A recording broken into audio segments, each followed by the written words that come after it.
अस्सलाम वालेकुम दोस्तों, मैं अरसलान आपको अपने चैनल में खुशामदीद करता हूं। जैसे कि आप जानते हैं कि हम सब्जेक्ट स्टडी कर रहे हैं प्रिंसिपल्स ऑफ अकाउंटिंग, और लास्ट वीडियो में जो है मैंने तीन जो है टॉपिक इसके कवर कर लिए हैं एडजस्टिंग एंट्रीज़ की। उम्मीद है कि आपको वो सारे समझ में आ गई होंगी और वो आपको अच्छे भी लगे होंगे। तो आज का जो टॉपिक होगा, हमारा लास्ट टॉपिक होगा एडजस्टिंग एंट्रीज़ का, जो कि है एक्रूड रेवेन्यू। तो एक्रूड रेवेन्यू जो है रिलेटेड जो कैश और जो है एक्सपेंसेस हमारे आफ्टर जो होते हैं ट्रांजेक्शन्स रिकॉर्ड करने के बाद जो है ट्रांजेक्शन अकर हो जाती हैं, उसके बाद जो है वो अगर अनरिकॉर्डेड होते हैं तो उनको रिकॉर्ड कैसे किया जाता है, तो आज की वीडियो में और हम देखेंगे। और इसका जो लास्ट पार्ट है, पार्ट नंबर 4 एडजस्टिंग एंट्रीज़ का। इसके बाद जो है इंशाल्लाह हम एडजस्टेड ट्रायल बैलेंस के आगे बढ़ेंगे और जो है उसके बाद जो है क्लोजिंग एंट्रीज, जो भी अकाउंट से रिलेटेड टॉपिक्स होंगे वो भी इंशाल्लाह आगे जाके कवर करेंगे। तो चलिए बढ़ते हैं और आपको दिखा देता हूँ।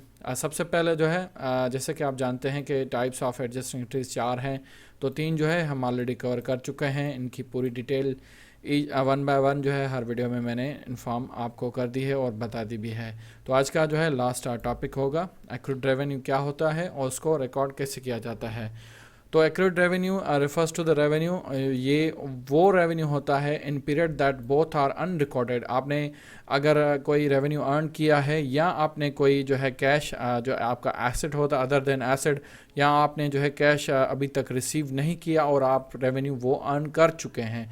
तो एग्जांपल मैं आपको देता जाऊँ। For suppose a technician who bills customer only when job is done. Definitely जैसे कि पेंटर्स होते हैं या इलेक्ट्रिशियंस होते हैं, जब तक जो है काम कंप्लीट नहीं होता तब तक we do not pay them, हम उनको पे नहीं करते।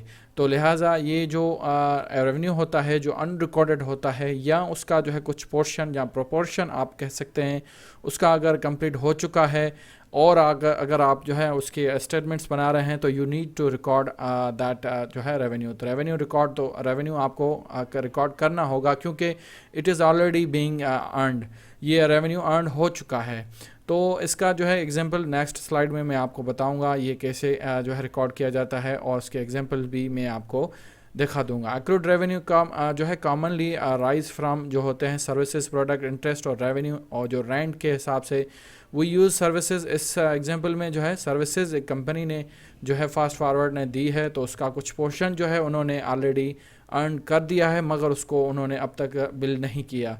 तो लिहाजा जब आप स्टेटमेंट्स बनाएंगे, you have to declare that revenue that you have been which have been earned through the services, या कोई आपने प्रोडक्ट दी हो। तो चलिए बढ़ते हैं और दिखा देता हूँ। फर्स्ट स्टेप, इसे जो ये प्रॉब्लम है इसमें अगर बात की जाए, तो second week of December it is agreed for 13 days consulting services to the local fitness company. Fast forward ने जो है प्रॉमिस किया है that we will provide you 13 days service की फिक्स्ड फ़ी है 2700, 2700 में जो है 30 डेज़ का जो है उनको फास्ट फॉरवर्ड कंसल्टिंग सर्विसेज देगी। The term initial agreement call fast forward to provide services from 12 December से लेके थ्रू 10 जनवरी तक जो है 13 दिन बनते हैं। 30 दिन की सर्विसेज फास्ट फॉरवर्ड ने एग्री की है कंपनी ने। इस एग्जांपल को जो है बस गौर से सुनिएगा ताकि आपको ये चीज़ें समझ में आ जाए, क्योंकि जो एक्रूड रेवेन्यू क्या होता है और उनको हम अगर रिकॉर्ड ना करें तो उसके इफेक्ट क्या बनते हैं। तो क्लब एग्रीज टू पे फास्ट फॉरवर्ड ऑन द जो है 10 को, जब तक सर्विसेज कंप्लीट नहीं होती तब तक वो उनको पे नहीं करेंगे। When service is completed definitely they will get 2700 and that will be earned. तो जो है कुछ दिन के बाद जैसे ही 31 दिसंबर हुई, तो 20 डेज जो है service already has been provided. Definitely fast forward company ने जो है फिटनेस कंपनी को 20 दिन की सर्विस प्रोवाइड कर दी है, लिहाजा विच means you have earned money. आपने जो है ये पैसे जो है अर्न कर चुके हैं, तो लिहाजा आपको ये रिकॉर्ड करने होंगे। मगर जैसे कि एग्रीमेंट में प्रॉमिस किया गया है कि आपको जो है बिल पेमेंट तभी की जाएगी जब तक आप जो है सर्विसेज कंप्लीट करें, मगर आपको जो है रिकॉर्ड करना होगा। आपको जो है ट्रू एंड फेयर जो है स्टेटमेंट्स बनाने के लिए you have to declare all things. आपको जो है कुछ चीज़ें छुपानी नहीं है, सब चीज़ जो है डिस्क्लोज करनी है विद इंटरनल और एक्सटर्नल यूज़र्स के साथ। तो fast forward has never build and club और रिकॉर्डेड सेल ऑलरेडी प्रोवाइडेड, तो उन्होंने अभी तक नहीं किया। तो so fast forward has earn 2/3 of जो है इसका 2/3 उन्होंने अर्न किया है 20 दिन का, तो 1800 बनते हैं। अगर आप इसको जो है 27 को 2700 को डिवाइड करेंगे with 30 and you will multiply by 20, तो यू विल गेट 1800 जो है टोटल ये अर्न हो चुके हैं। रेवेन्यू रिकग्नाइज प्रिंसिपल्स अप्लाइज, जैसे कि मैंने बताया रेवेन्यू रिकग्नाइजेशन प्रिंसिपल जो है अप्लाइज होता है, so it must be reported, तो इसको जो है रिपोर्ट करना लाजिम है इन इनकम स्टेटमेंट। तो 31 को अगर फास्ट फॉरवर्ड कंपनी जो है स्टेटमेंट्स बना रही है, now it's their responsibility to declare it, तो उनको जो है रिकॉर्ड करना लाजिम है। The balance sheet also must reflect और report the club owns fast forward 1800 जो है उनको अकाउंट रिसीवेबल उनको लेना पड़ेगा। जस्ट लाइक अकाउंट रिसीवेबल होता है, डेफिनेटली आप अकाउंट रिसीवेबल ही जो है पेमेंट करेंगे क्योंकि वो अर्न हो चुका है।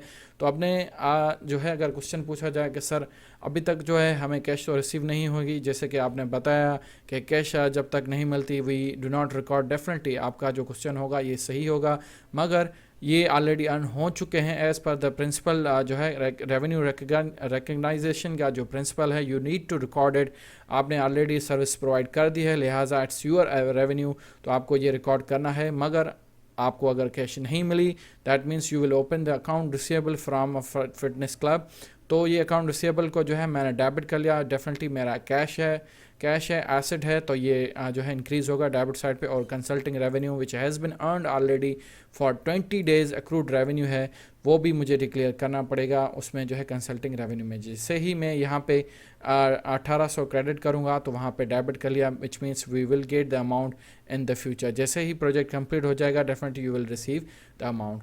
Explanation, account receivables are reported on balance sheet, definitely आप जो है अकाउंट रिसीवेबल एसेट की साइड में रिफ्लेक्ट करेंगे, यहाँ वो दिखाएंगे 1800 से, and 7850 total of consulting revenue is reported in income statement.